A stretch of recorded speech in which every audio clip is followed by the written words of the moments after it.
2023년 가을 50대 중반의 한 집사님이 저를 찾아오셨습니다. 눈가에 눈물이 고여 있었습니다.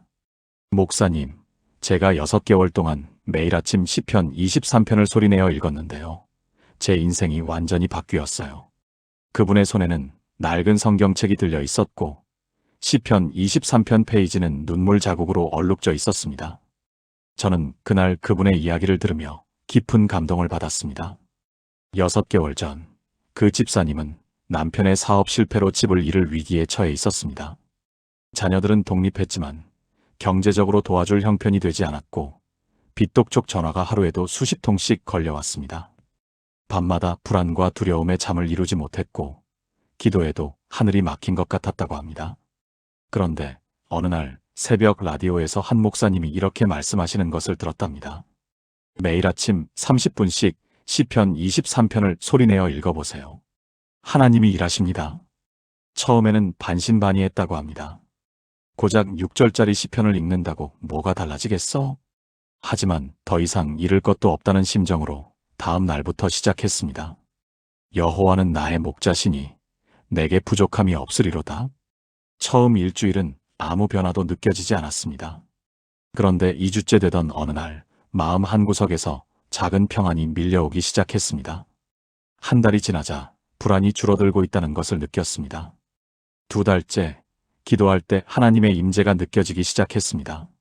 3달째 놀랍게도 남편이 새로운 일자리를 구하게 되었습니다. 4달째 빚을 조금씩 갚아나갈 수 있는 길이 열렸습니다. 그리고 6개월이 지난 그날 그분은 제 앞에서 이렇게 고백하셨습니다. 목사님, 환경은 아직 완전히 해결되지 않았어요. 하지만 제 마음이 완전히 달라졌습니다. 이제 저는 하나님이 나의 목자이심을 정말로 믿습니다. 사랑하는 여러분, 혹시 지금 막막한 상황 가운데 계신가요?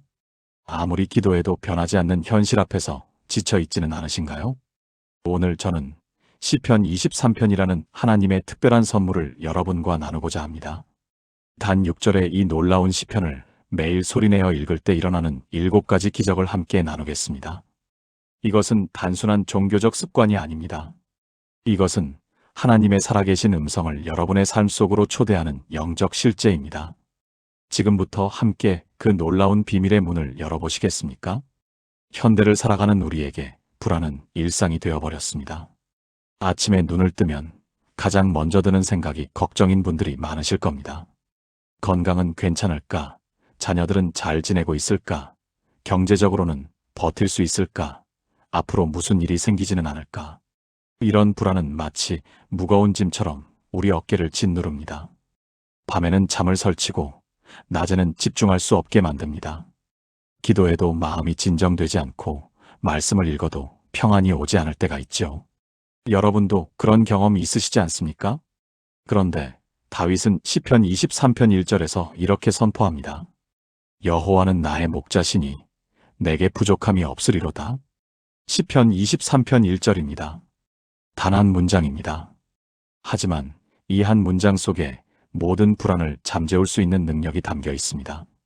다윗이 이 시편을 쓸 때 그는 양을 치던 목동 시절을 떠올렸을 것입니다. 목자는 양에게 모든 것입니다. 양은 스스로 먹이를 찾지 못하고 스스로 물을 찾지 못하며 스스로 위험으로부터 자신을 지키지 못합니다. 그런데 좋은 목자가 있으면 양은 아무 걱정이 없습니다. 목자가 먹일 곳으로 인도하고 마실 물가로 인도하며 위험으로부터 보호하기 때문입니다. 다윗은 바로 여호와 하나님이 자신의 목자이심을 고백하는 것입니다. 내게 부족함이 없으리로다는 단순히 물질적 풍요를 말하는 것이 아닙니다. 이것은 하나님이 내 삶의 모든 영역을 책임지고 계신다는 절대적 신뢰의 고백입니다. 그렇다면 우리는 어떻게 이 진리를 우리 삶에 적용할 수 있을까요? 매일 아침 눈을 뜨자마자 이 구절을 소리내어 읽으십시오. 여호와는 나의 목자시니 내게 부족함이 없으리로다.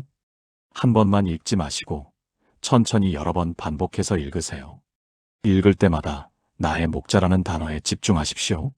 하나님이 바로 나의 목자이심을, 나를 책임지고 계신 분이심을 선포하는 것입니다. 그리고 부족함이 없으리로다를 읽을 때 여러분의 구체적인 불안 요소들을 하나님께 내려놓으십시오. 건강에 대한 불안, 경제에 대한 불안, 자녀에 대한 불안, 미래에 대한 불안을 모두 하나님께 맡기는 것입니다.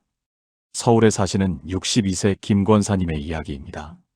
당뇨와 고혈압으로 약을 복용하시는데 어느 날 갑자기 가슴 통증이 왔습니다. 병원에 가니 심장에 문제가 있다며 정밀 검사를 받아야 한다고 했습니다. 그날부터 불안이 밀려왔습니다. 혹시 큰 병은 아닐까? 수술을 해야 하는 건 아닐까? 남편과 자녀들에게 짐이 되는 건 아닐까? 잠을 이룰 수 없었고 식욕도 떨어졌습니다. 그런데 교회 구역 예배에서 한 집사님이 시편 23편을 소리내어 읽는 간증을 나누었습니다. 김 권사님도 다음 날부터 시작했습니다. 매일 아침 6시 여호와는 나의 목자시니 내게 부족함이 없으리로다를 30분 동안 반복해서 읽었습니다. 처음에는 떨리는 목소리였지만 일주일이 지나자 조금씩 안정되기 시작했습니다. 2주가 지나자 놀랍게도 불안이 평안으로 바뀌어가는 것을 느꼈습니다. 3주 후 정밀검사 결과가 나왔는데 다행히 큰 문제는 아니었고 약물 치료만 하면 된다는 소견이었습니다. 하지만 김 권사님에게 더 큰 변화는 검사 결과가 아니었습니다. 목사님, 검사 결과를 기다리는 3주 동안 제 마음에 평안이 있었어요. 이전 같았으면 미쳐버렸을 텐데 시편 23편을 읽으면서 하나님이 나의 목자이심을 정말 믿게 되었어요. 사랑하는 여러분, 불안은 우리를 지배할 수 없습니다. 왜냐하면 여호와께서 우리의 목자이시기 때문입니다. 매일 아침 이 진리를 소리내어 선포할 때 하나님의 평안이 여러분의 마음을 지키실 것입니다. 불안이 평안으로 바뀌는 첫 번째 기적을 경험하시기 바랍니다. 그런데 시편 23편이 주는 기적은 여기서 끝나지 않습니다. 두 번째 기적을 함께 살펴보겠습니다. 불안과 비슷하지만 조금 다른 감정이 있습니다. 바로 두려움입니다. 불안이 막연한 걱정이라면 두려움은 구체적인 대상이 있는 공포입니다. 죽음에 대한 두려움, 질병에 대한 두려움, 실패에 대한 두려움, 사람들의 시선에 대한 두려움, 특히 나이가 들수록 죽음에 대한 두려움이 커지지 않습니까? 밤에 혼자 누워있을 때 문득 내가 언제까지 살 수 있을까 하는 생각이 들면서 가슴이 철렁 내려앉는 경험이 있으시죠? 두려움은 우리를 움츠러들게 만들고 도전하지 못하게 하며 하나님의 뜻을 이루지 못하게 방해합니다. 그런데 다윗은 시편 23편 4절에서 이렇게 선포합니다. 내가 사망의 음침한 골짜기로 다닐지라도 해를 두려워하지 않을 것은 주께서 나와 함께 하심이라. 주의 지팡이와 막대기가 나를 안위하시나이다. 시편 23편 4절입니다. 이 구절은 모든 두려움을 이기는 비결을 담고 있습니다. 사망의 음침한 골짜기는 히브리어로 게이 짤마웨트입니다. 이것은 실제로 이스라엘에 있던 좁고 어두운 골짜기를 가리키는데 양들을 인도할 때 반드시 지나가야 하는 위험한 길이었습니다. 그곳에는 맹수들이 숨어 있고 강도들이 도사리고 있었습니다. 양들은 그 골짜기를 지날 때 본능적으로 두려움을 느꼈을 것입니다. 하지만 목자가 함께 있으면 양들은 안심하고 그 길을 지나갈 수 있었습니다. 목자의 지팡이는 양을 인도하는 도구였고 막대기는 맹수로부터 양을 보호하는 무기였습니다. 다윗이 여기서 강조하는 것은 주께서 나와 함께 하심이라입니다. 두려움을 이기는 비결은 두려운 상황이 없어지는 것이 아닙니다.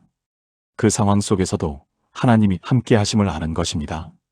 여러분이 지금 두려운 상황에 처해 있다면 이 구절을 소리내어 읽으십시오.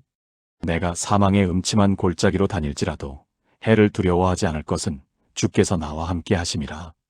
여러분의 사망의 음침한 골짜기가 무엇입니까?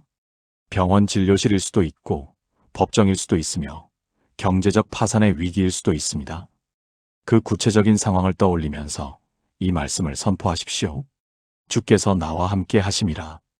이것을 10번, 20번, 30번 반복해서 읽으십시오. 처음에는 떨리는 목소리로 시작하겠지만 점점 더 담대한 목소리로 바뀌어 갈 것입니다. 왜냐하면 이것은 단순한 자기 암시가 아니라 하나님의 살아계신 약속이기 때문입니다. 부산에 사시는 58세 이 집사님의 이야기입니다. 남편이 갑자기 쓰러져 중환자실에 입원했습니다. 의사는 48시간이 고비라고 했습니다. 이 집사님은 중환자실 밖 의자에 앉아 떨리는 손으로 성경을 펼쳤습니다. 시편 23편이 눈에 들어왔습니다. 내가 사망의 음침한 골짜기로 다닐지라도. 그날부터 이 집사님은 중환자실 밖에서 이 구절을 소리내어 읽기 시작했습니다. 처음에는 눈물이 앞을 가려 글자가 잘 보이지 않았습니다. 목소리도 떨려서 제대로 읽을 수 없었습니다. 하지만 계속 읽었습니다.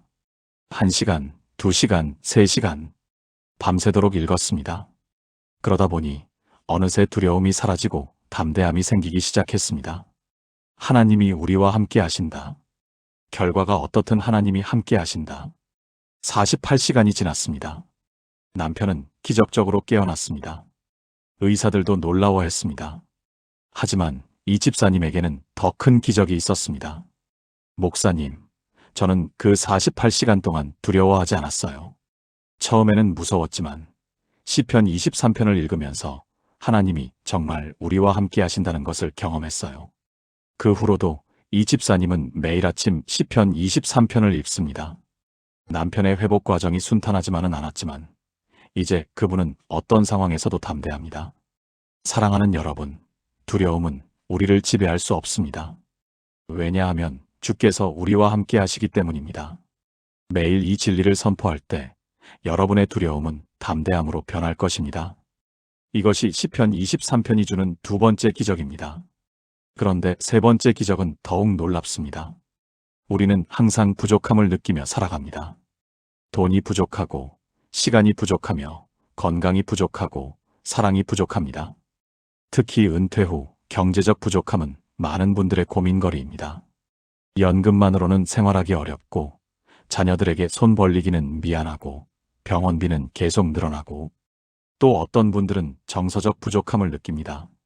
배우자를 먼저 보내고, 혼자 사는 외로움, 자녀들이 멀리 떨어져 살아서 느끼는 공허함. 이런 부족함은 우리를 초라하게 만들고 불평하게 만들며 감사를 잃어버리게 합니다. 혹시 여러분도 지금 무언가 부족함을 느끼고 계신가요? 그런데 다윗은 시편 23편 1절에서 이미 이렇게 선포했습니다. 여호와는 나의 목자시니 내게 부족함이 없으리로다. 시편 23편 1절입니다. 그리고 2절에서는 구체적으로 설명합니다. 그가 나를 푸른 초장에 누이시며 쉴 만한 물가로 인도하시는도다. 시편 23편 2절입니다. 부족함이 없으리로다는 히브리어로 로 에흐사르입니다. 이것은 단순히 없다가 아니라 결코 없을 것이다는 강한 부정입니다. 미래 시제를 사용함으로써 지금은 물론이고 앞으로도 영원히 부족함이 없을 것이라는 확신을 표현합니다. 푸른 초장은 양에게 필요한 먹이가 풍성한 곳을 의미합니다. 쉴 만한 물가는 양이 안전하게 물을 마실 수 있는 고요한 물가를 뜻합니다. 양은 급류에서는 물을 마시지 못합니다. 겁이 많아서 잔잔한 물에서만 물을 마실 수 있습니다. 좋은 목자는 양에게 필요한 모든 것을 제때에 공급합니다. 하나님도 마찬가지입니다. 우리에게 필요한 것을 아시고 적절한 때에 공급하십니다. 부족함을 느낄 때 시편 23편 1절부터 2절을 소리내어 읽으십시오. 여호와는 나의 목자시니 내게 부족함이 없으리로다. 그가 나를 푸른 초장에 누이시며 쉴 만한 물가로 인도하시는도다. 읽으면서 여러분이 느끼는 구체적인 부족함을 하나하나 하나님 앞에 고백하십시오. 하나님, 지금 저에게는 이것이 부족합니다. 하지만 주님은 나의 목자이시니 내게 부족함이 없을 것입니다.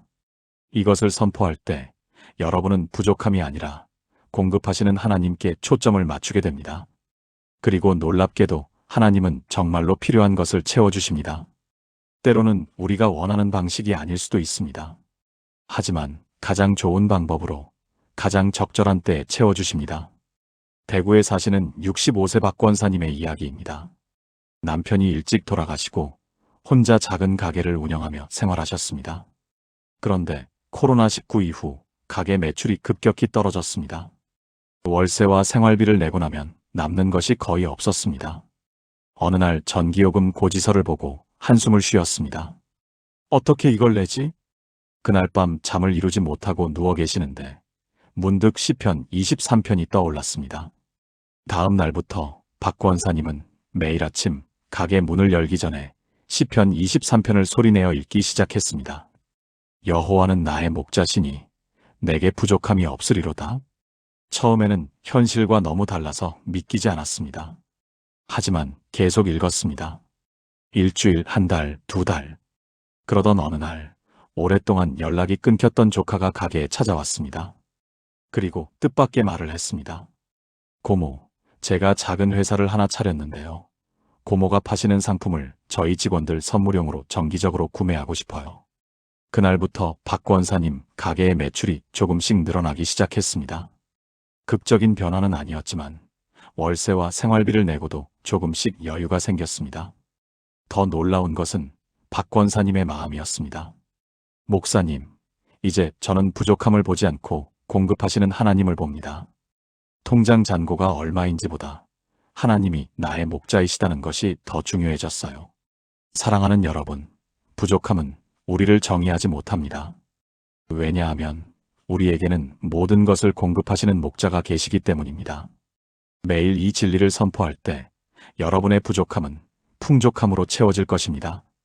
이것이 시편 23편이 주는 세 번째 기적입니다. 그런데 네 번째 기적은 우리의 상식을 완전히 뒤집는 놀라운 내용입니다. 우리에게는 때때로 원수 같은 사람들이 있습니다. 나를 미워하는 사람, 나를 비난하는 사람, 나에게 상처를 주는 사람. 가족 중에도 있을 수 있고 직장이나 교회에도 있을 수 있습니다. 이런 사람들을 대할 때 우리는 분노하거나 두려워하거나 피하고 싶어 합니다. 왜 저 사람은 나를 그렇게 대할까? 내가 무엇을 잘못했을까? 때로는 복수하고 싶은 마음도 듭니다. 나도 저 사람에게 똑같이 해주고 싶다. 이런 감정들은 우리 마음을 병들게 하고 영혼을 피폐하게 만듭니다. 혹시 지금도 누군가 때문에 마음의 상처를 안고 계신가요? 그런데 다윗은 시편 23편 5절에서 놀라운 말을 합니다. 주께서 내 원수의 목전에서 내게 상을 차려주시고 기름을 내 머리에 부으셨으니 내 잔이 넘치나이다. 시편 23편 5절입니다. 이 구절은 우리의 상식을 완전히 뒤집습니다. 내 원수의 목전에서 내게 상을 차려주시고, 이 표현은 고대 근동 문화에서 매우 특별한 의미를 가집니다. 손님을 초대해서 상을 차려주는 것은 가장 높은 환대의 표시였습니다. 그런데 하나님은 단순히 상을 차려주시는 것이 아니라 원수의 목전에서 상을 차려주십니다. 이것은 무슨 의미일까요? 하나님께서 나를 축복하시는 것을 나의 원수들이 지켜보게 하신다는 뜻입니다. 이것은 복수가 아닙니다. 오히려 하나님께서 나의 편이 되어 나를 보호하시고 높이신다는 선포입니다. 기름을 내 머리에 부으셨으니는 특별한 사명과 권위를 부여받았다는 의미입니다.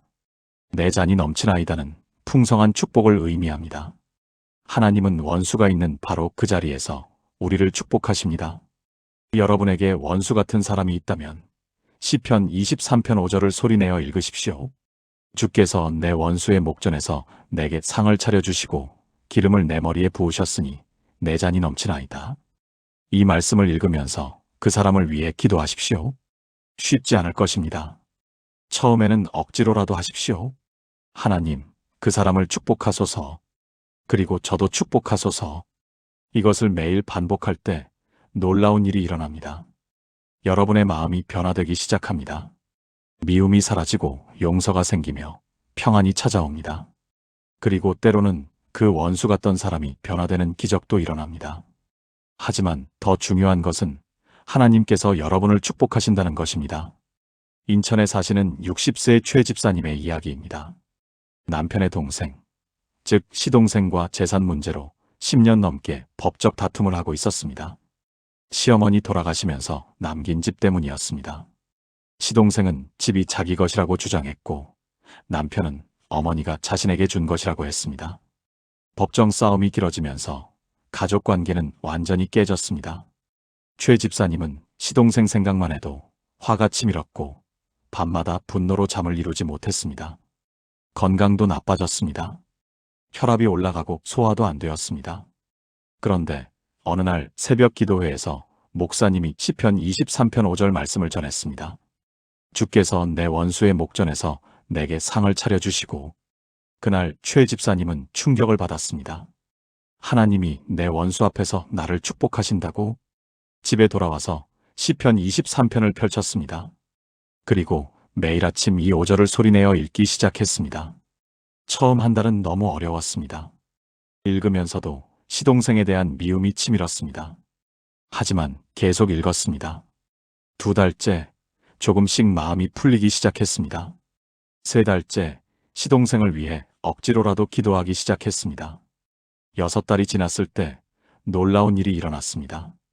법원에서 화해 권고가 나왔고 시동생이 먼저 화해를 제안했습니다. 집을 팔아서 반씩 나누자는 것이었습니다. 그런데 최 집사님에게 더 큰 기적은 마음의 변화였습니다. 목사님, 이제 저는 시동생을 미워하지 않아요. 용서할 수 있어요. 하나님이 제 마음을 완전히 바꿔주셨어요. 사랑하는 여러분, 원수는 우리를 파괴할 수 없습니다. 왜냐하면 하나님께서 원수의 목전에서 우리를 축복하시기 때문입니다. 매일 이 진리를 선포할 때 여러분의 원수는 오히려 축복의 통로가 될 것입니다. 이것이 시편 23편이 주는 4번째 기적입니다. 이제 5번째 기적을 살펴보겠습니다. 인생을 살다 보면 깊은 어둠의 시간을 지날 때가 있습니다. 모든 것이 캄캄하고 앞이 보이지 않으며 희망이 사라진 것 같은 시간. 사랑하는 사람을 잃었을 때, 큰 실패를 경험했을 때, 불치병 진단을 받았을 때, 이럴 때 우리는 하나님도 보이지 않고 기도도 들리지 않는 것 같은 영적 어둠을 경험합니다. 하나님은 어디 계십니까? 왜 응답하지 않으십니까? 이런 질문들이 마음속에서 끊임없이 울려 퍼집니다. 혹시 지금 그런 어둠의 터널을 지나고 계신가요? 다윗도 그런 어둠을 경험했습니다. 시편 23편 4절에서 그는 이렇게 고백합니다. 내가 사망의 음침한 골짜기로 다닐지라도 해를 두려워하지 않을 것은 주께서 나와 함께 하심이라. 주의 지팡이와 막대기가 나를 안위하시나이다. 시편 23편 4절입니다. 여기서 핵심은 주께서 나와 함께 하심이라입니다. 사망의 음침한 골짜기는 단순히 죽음을 의미하지 않습니다. 이것은 삶의 모든 어두운 시간을 포괄하는 표현입니다. 절망의 시간, 고통의 시간, 외로움의 시간, 방황의 시간. 음침하다는 히브리어 짤마웨트는 짙은 어둠, 죽음의 그림자를 의미합니다.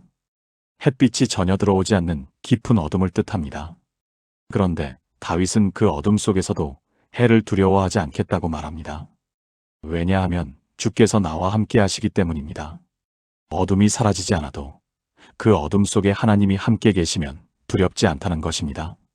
주의 지팡이와 막대기는 하나님의 인도하심과 보호하심을 상징합니다. 어둠의 시간을 지나고 있다면 시편 23편 4절을 소리내어 읽으십시오. 내가 사망의 음침한 골짜기로 다닐지라도 해를 두려워하지 않을 것은 주께서 나와 함께 하심이라. 읽으면서 주께서 나와 함께 하심이라에 집중하십시오. 하나님은 여러분을 어둠 속에 홀로 버려두지 않으셨습니다. 비록 여러분이 하나님을 느끼지 못할지라도 하나님은 여러분과 함께 계십니다. 이것을 10번, 20번, 30번 반복해서 읽으십시오. 어둠이 즉시 사라지지 않을 수도 있습니다. 하지만 그 어둠 속에서 하나님의 임재를 경험하게 될 것입니다. 그리고 그것이 바로 어둠 속에서 발견하는 빛입니다. 광주에 사시는 57세 정권사님의 이야기입니다. 대학생 아들이 교통사고로 갑자기 세상을 떠났습니다. 하나뿐인 아들이었습니다. 정권사님은 그날부터 모든 것이 멈춰버렸습니다. 밥을 먹지 못했고 잠을 자지 못했으며 기도할 수도 없었습니다. 교회도 나갈 수 없었습니다. 성경을 펼쳐도 글자가 보이지 않았습니다. 하나님께 원망이 쏟아져 나왔습니다. 왜 제 아들을 데려가셨습니까? 차라리 저를 데려가시지. 6개월이 지났지만 아무것도 나아지지 않았습니다. 깊은 어둠 속에 갇혀 있었습니다. 그런데 어느 날 오랜 친구가 찾아왔습니다. 그리고 조용히 정권사님 옆에 앉아 시편 23편을 소리내어 읽어주었습니다. 내가 사망의 음침한 골짜기로 다닐지라도. 그 순간 정권사님의 눈에서 눈물이 쏟아졌습니다. 친구는 아무 말 없이 계속 읽어주었습니다. 1시간, 2시간. 친구가 돌아간 후 정권사님은 자신의 성경을 펼쳤습니다. 그리고 처음으로 스스로 시편 23편을 소리내어 읽었습니다. 목소리는 떨렸지만 읽을 수 있었습니다. 다음 날도, 그 다음 날도 읽었습니다. 매일 아침 30분씩 읽었습니다. 어둠은 여전했지만 그 어둠 속에서 작은 빛을 발견하기 시작했습니다. 하나님이 나와 함께 계시다. 이 고통 속에서도 함께 계신다. 1년이 지났습니다. 정 권사님은 다시 교회에 나가기 시작했습니다. 아들을 잃은 아픔은 여전하지만 이제 그 아픔 속에서도 하나님을 붙들 수 있게 되었습니다. 목사님, 어둠이 완전히 사라진 것은 아니에요. 하지만 이제 저는 어둠 속에서도 하나님의 빛을 봅니다. 사랑하는 여러분, 어둠은 영원하지 않습니다. 비록 지금은 깊은 어둠 속에 있을지라도 하나님은 여러분과 함께 계십니다. 매일 이 진리를 선포할 때 여러분은 어둠 속에서 빛을 발견하게 될 것입니다. 이것이 시편 23편이 주는 5번째 기적입니다. 이제 6번째 기적을 함께 나누겠습니다. 많은 분들이 몸은 살아있지만 영혼은 지쳐 있습니다. 오랜 시간 상처받고 실망하고 좌절하면서 영혼이 메말라버린 것입니다. 예전에는 기도할 때 뜨거웠는데 이제는 아무 감동이 없습니다. 찬양할 때도 기쁨이 없고 말씀을 읽어도 마음에 닿지 않습니다. 교회에 나가지만 형식적이고 봉사하지만 의무적입니다. 내 신앙생활이 언제부터 이렇게 식어버렸을까? 이것을 영적 소진, 번아웃이라고 부릅니다.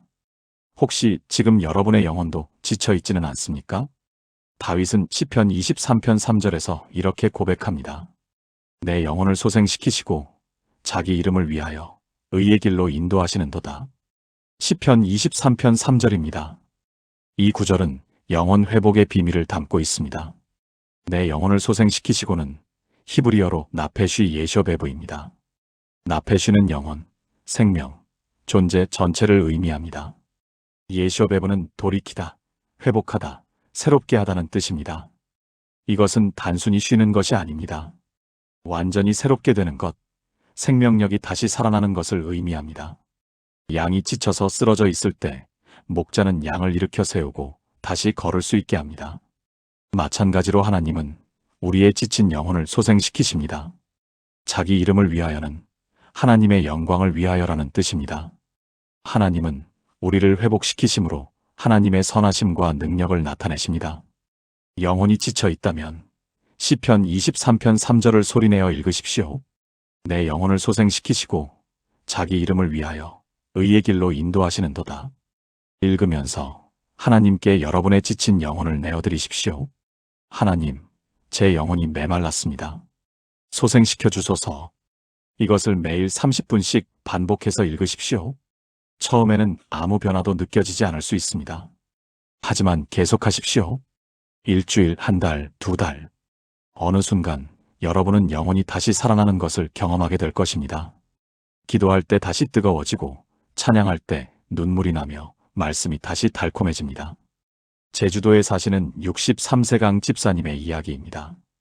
40년 넘게 신앙생활을 하셨지만 어느 순간부터 모든 것이 무의미하게 느껴졌습니다. 주일 예배에 나가지만 설교가 귀에 들어오지 않았습니다. 새벽 기도에 나가지만 기도할 말이 없었습니다. 성경을 펼쳐도 그냥 글자일 뿐이었습니다. 내가 왜 신앙생활을 하고 있나? 이게 무슨 의미가 있나? 회의가 밀려왔습니다. 그런데 어느 날 목사님이 신방을 오셨습니다. 강 집사님은 솔직하게 자신의 상태를 고백했습니다. 목사님은 아무 책망도 하지 않으셨습니다. 대신 이렇게 권면하셨습니다. 집사님, 한 달만 시편 23편을 매일 30분씩 소리내어 읽어보세요. 특히 3절을 집중해서 읽으시고요. 강 집사님은 반신반의하면서도 다음 날부터 시작했습니다. 내 영혼을 소생시키시고 처음 2주는 아무 변화가 없었습니다. 그냥 의무적으로 읽었습니다. 3주째 조금 이상한 느낌이 들기 시작했습니다. 읽을 때 마음이 조금 편안해지는 것 같았습니다. 한 달이 지났을 때 분명한 변화를 느꼈습니다. 기도하고 싶은 마음이 생기기 시작했습니다. 2달째 찬양할 때 눈물이 났습니다. 오랜만에 느끼는 감동이었습니다. 3달이 지났을 때 강 집사님은 완전히 달라져 있었습니다. 목사님, 제 영혼이 다시 살아났어요. 하나님이 정말로 제 영혼을 소생시켜 주셨어요. 사랑하는 여러분, 지친 영혼은 반드시 회복됩니다. 왜냐하면 하나님께서 우리의 영혼을 소생시키시기 때문입니다. 매일 이 진리를 선포할 때 여러분의 영혼은 다시 살아날 것입니다. 이것이 시편 23편이 주는 6번째 기적입니다. 이제 마지막 7번째 기적을 나누겠습니다. 나이가 들수록 우리는 죽음에 대해 더 많이 생각하게 됩니다. 주변의 친구들, 가족들이 하나둘 세상을 떠나는 것을 보면서 우리 차례도 멀지 않았다는 것을 깨닫습니다. 죽음 앞에서 우리는 두려움을 느낍니다. 죽으면 어떻게 될까? 정말 천국이 있을까? 내가 구원받았다고 확신할 수 있을까? 이런 질문들이 마음을 무겁게 합니다. 특히 밤에 혼자 누워 있을 때 이런 생각들이 더 강하게 밀려옵니다. 여러분도 그런 적 있으시지 않습니까? 그런데 다윗은 시편 23편 마지막 절에서 놀라운 확신을 선포합니다. 내 평생의 선하심과 인자하심이 반드시 나를 따르리니 내가 여호와의 집에 영원히 살리로다. 시편 23편 6절입니다. 이 구절은 영원한 소망에 대한 확신입니다. 내 평생에는 히브리어로 콜 예메이 하야이입니다. 내 삶의 모든 날들이라는 뜻입니다. 선하심과 인자하심은 하나님의 두 가지 핵심 속성입니다. 선하심은 하나님의 좋으심, 완전하심을 의미합니다. 인자하심은 변함없는 사랑, 신실한 은혜를 뜻합니다. 반드시 나를 따르리니는 강한 확신의 표현입니다. 하나님의 선하심과 인자하심이 우리 뒤를 쫓아온다는 것입니다. 우리가 하나님을 쫓는 것이 아니라 하나님의 사랑이 우리를 쫓아옵니다. 여호와의 집에 영원히 살리로다는 영원한 거처, 천국을 의미합니다. 이것은 소망이 아니라 확신입니다.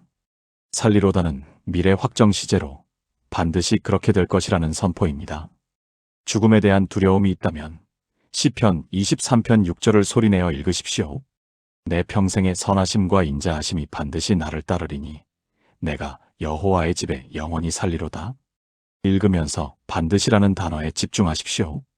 이것은 가능성이 아니라 확실성입니다. 영원이라는 단어도 묵상하십시오. 시간이 끝나는 것이 아니라 하나님과 함께하는 영원한 삶이 시작되는 것입니다. 이것을 매일 아침 선포할 때 죽음에 대한 두려움이 사라지고 영원한 소망이 생깁니다. 전주에 사시는 68세 윤 권사님의 이야기입니다. 췌장암 진단을 받았습니다. 의사는 6개월 시한부라고 했습니다. 윤 권사님은 그날 밤 잠을 이룰 수 없었습니다. 정말 죽는구나. 이제 끝이구나. 두려움이 밀려왔습니다. 평생 신앙생활을 했지만 막상 죽음 앞에 서니 확신이 없었습니다. 내가 정말 천국에 갈 수 있을까?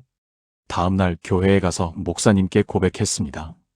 목사님은 윤 권사님의 손을 잡고 함께 시편 23편을 읽어주셨습니다. 특히 6절을 여러 번 반복해서 읽어주셨습니다. 내가 여호와의 집에 영원히 살리로다. 그날부터 윤 권사님은 매일 아침 시편 23편을 소리내어 읽기 시작했습니다. 처음에는 떨리는 목소리였습니다. 하지만 계속 읽었습니다. 일주일, 한 달, 2달. 항암 치료를 받으면서도 매일 읽었습니다. 읽을수록 놀라운 평안이 찾아왔습니다. 죽음에 대한 두려움이 사라지고 영원한 집에 대한 확신이 생겼습니다. 6개월이 지났습니다. 윤 권사님은 여전히 살아계셨습니다. 1년이 지났고 2년이 지났습니다. 의사들도 놀라워했습니다. 기적이에요. 정말 이해할 수 없어요. 하지만 윤 권사님에게는 더 큰 기적이 있었습니다. 목사님, 저는 이제 언제 죽어도 괜찮아요. 죽음이 끝이 아니라 시작이라는 것을 압니다. 내가 여호와의 집에 영원히 살 것을 확신합니다. 3년째 되던 해 윤 권사님은 평안히 하나님의 부르심을 받았습니다. 임종 직전까지 시편 23편을 읽었다고 합니다. 마지막 말은 이것이었습니다. 여호와의 집에 영원히 살리로다. 사랑하는 여러분, 죽음은 끝이 아닙니다. 우리에게는 영원한 집이 있습니다. 매일 이 진리를 선포할 때 여러분은 영원한 소망을 확신하게 될 것입니다. 이것이 시편 23편이 주는 7번째 기적입니다. 사랑하는 여러분, 지금까지 우리는 시편 23편이 주는 7가지 놀라운 기적을 함께 나누었습니다. 첫째, 불안이 평안으로 바뀌는 기적. 여호와께서 우리의 목자이시니 부족함이 없기 때문입니다. 둘째, 두려움이 담대함으로 변하는 기적. 주께서 우리와 함께 하시기 때문입니다. 셋째, 부족함이 풍족함으로 채워지는 기적. 하나님이 푸른 초장과 쉴만한 물가로 인도하시기 때문입니다. 넷째, 원수가 축복의 통로가 되는 기적. 하나님께서 원수의 목전에서 우리를 축복하시기 때문입니다.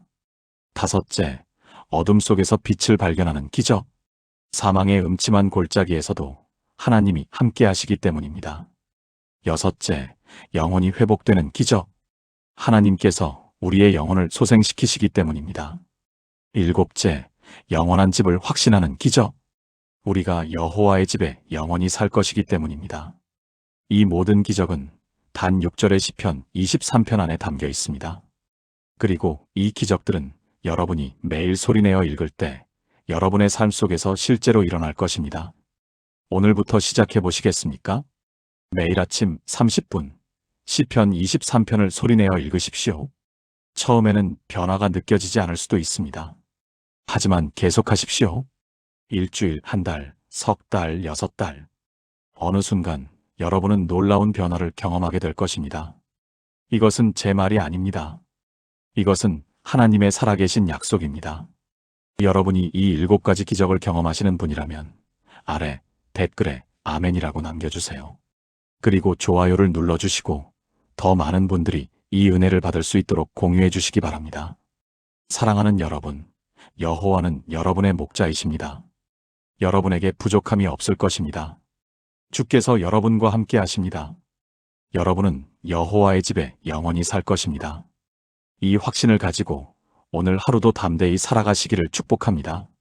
하나님의 선하심과 인자하심이 여러분의 평생에 함께 하시기를 기도합니다.